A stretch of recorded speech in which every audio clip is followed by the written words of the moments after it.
What's like the scariest that you've ever like been through? I remember a time where I was out and about with my friends. We were chilling on the block or whatever. A bunch of us just hang out around there. And these other guys came up, bucked on us. And we bucked back. One of my homeboys though, it's Georgia, so he pulled out the thing on him. He had his on GTA. Yeah. So they had got they backed off. They was like, okay, that's cool or whatever. So then later on in the week, me and my homeboy, like all of my homeboys were out in front of my homeboy's house. And they pull up, whatever. So we just scatter. We scamper off. And it was me and my other homeboy walking down a back street. His idea was like, yo, we should split up. We should split up or whatever. So we split up, and the car pulls up behind my homeboy. So I shout out to him. I say, Ricky! And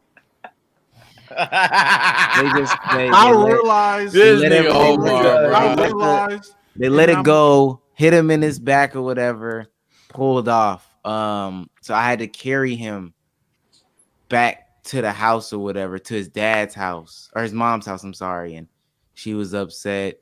You know, all the scholarships was going down the drain. Brian, somebody clip that because you can see my face when I realized what I was doing live. I realized it.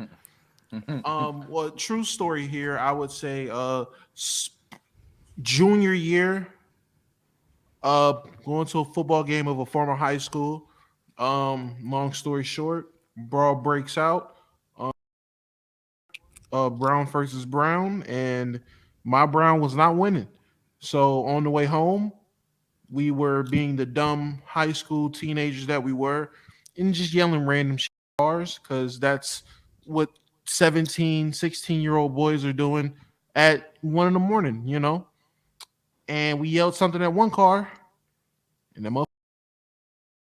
And when they rolled the windows down, it was more of them than it was us, and they hit the reverse lights. I ain't gonna lie to you. Listen, I don't run from nobody, but I knew the niggas I was with were not the niggas I wanted to be in that situation with.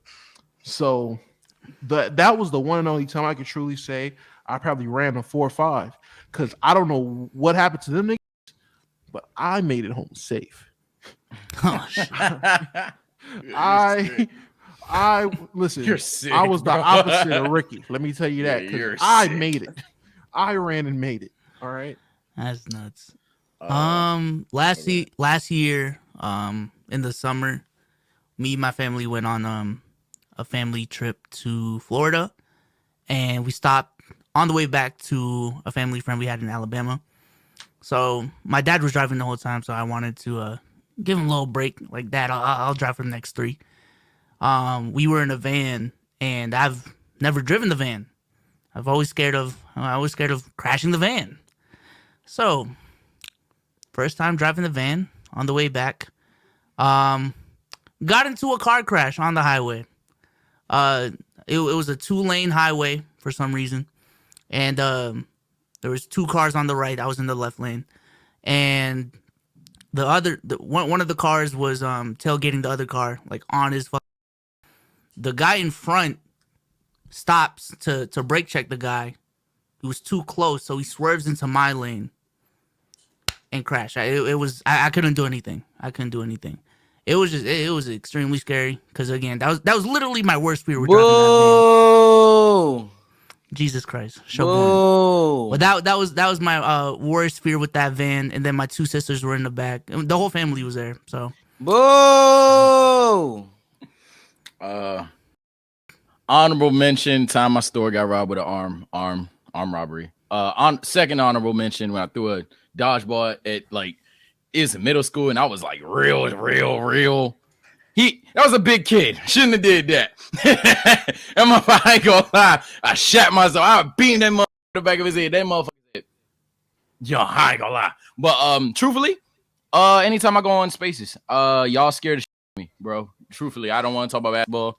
I got a family. I just want to feed them. Y'all be wilding on that motherfucker. I'm no longer joining spaces, because y'all, that's some scary shit, truthfully.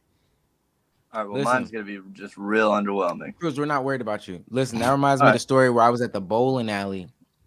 It was me and my guys, you know, and I live in a pretty mixed neighborhood, but mixed only black and white. Me and my guys, and it was a bunch of white guys. We had star basketball player on our bowling with us, and we get into a little race thing. Okay, Allen Iverson. Okay. Right. I'm about to say, wait. All right. Okay. Crossover? Okay. I'll let Cruz speak. All right. Yeah, mine's gonna be real underwhelming. So this was like scared as in like I thought my life was a simulation. Like I thought this was it, man. I thought I was gonna pull off the VR headset, but this is the first time I smoked like during the daytime, and I had just watched the full like Cast documentary on Netflix. I've seen the title card. I never actually watched it. Well, like the premise is Yes. it's about like a group of people like hunting a guy down on the internet because he like and after I watched that, I was ready to go get something to eat, and in my driveway there was just a dead cat like as soon as I got out my house, and it like played out like it just happened. So like the neighbor had like came across the street and was like, ah, he was a little gay. He was like, ah. Yeah, why was that detail so important? He came across the It's street such a crucial detail. It's the fact he backtracked with it. Oh yeah, by the way, it was a little gay. I mean, I had like a internal crisis. Like I thought this was it, like simulation. And then I went to go eat, and then that was that. I forgot about it, but that like really, really shook me to my core. I was like sitting at my car, just like watching them third person like deal with the dead cat and like move the dead cat and like cry about the dead. You smoking? Yeah, I'm about to say, what was you on, bro? This is the first time I mixed vitamin D with me being high. So those reactions I have. Speaking of smoking, that reminded me of the time I got fired on my day off, and my friend in my neighborhood, Kenny, he had owed somebody $200. Okay. And we did everything we could that day to get the $200. Didn't work out. Kenny sends his goons, to come and get us. They spun the block. Okay, Thursday night. Okay. But one of the things that we did to take the money was, go through the neighborhood gangster's closet or, his pants or whatever while he was sleeping. We hopped through his window. So then he comes out. He was sleeping with, and I just got fed up. So I pushed him. I pulled out the 9. It got physical. Put the 9 down only after my father told me to. Then we got to squabbling it out. Beat him up. Won that fight. Won the girl. That a scary moment in my life. Yo, your life is a movie.